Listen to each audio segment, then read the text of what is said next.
Hello, this is my audition for the speaking contest. I'm Dylan Clancy, senior.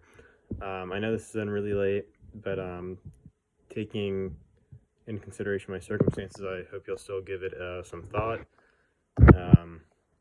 So I'm reading an excerpt from what I hope to be my piece for the speaking contest called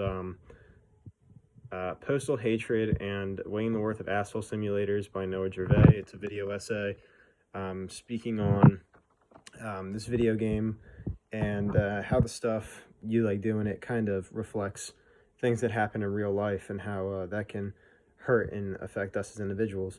And this piece is, we won't get to the end of it, but it's speaking on a situation that the writer had that kind of like stuck in his brain, and he relates to this game and the actions you can take in it, and how this event really shifted his perspective on masculinity and how toxic masculinity cannot hurt only women but males just as much.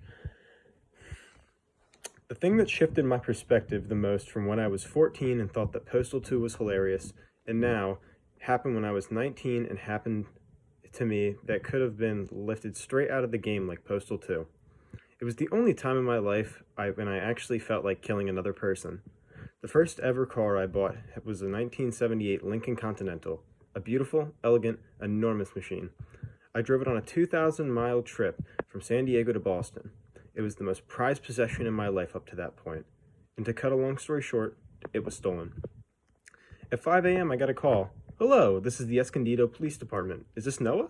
We found your car." So I breathed a sigh of relief, and then he continues. "I'm sorry, but by the time officers could arrive at the scene, your vehicle was completely engulfed in flames.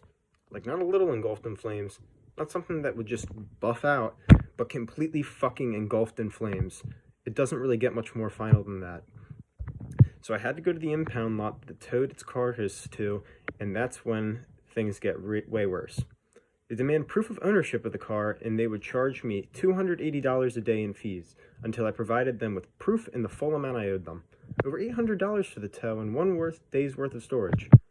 For having my car stolen, I told them all the papers were in the glove box of the Lincoln.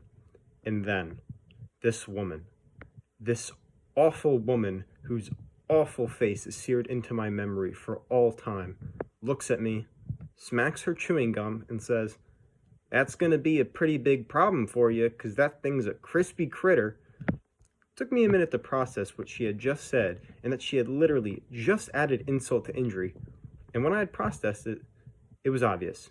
She was gonna have to die. She would have to. There was no other way. And that's when I realized impound lots don't have bulletproof glass because of robberies. They have it because of what they do to people and how angry it makes those people in turn.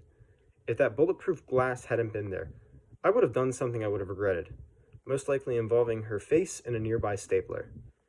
And it does go more into depth after that, but I do understand that I had to keep it under a certain time for this.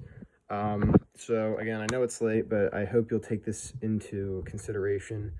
Considering this really does have a message I'd like to push out to my peers so it could broaden their horizon on an issue like toxic masculinity. I think it would benefit it, and it's something that I'm passionate about. So thank you, and if you take the time to look at this audition, of course, and I hope to hear back. Thank you.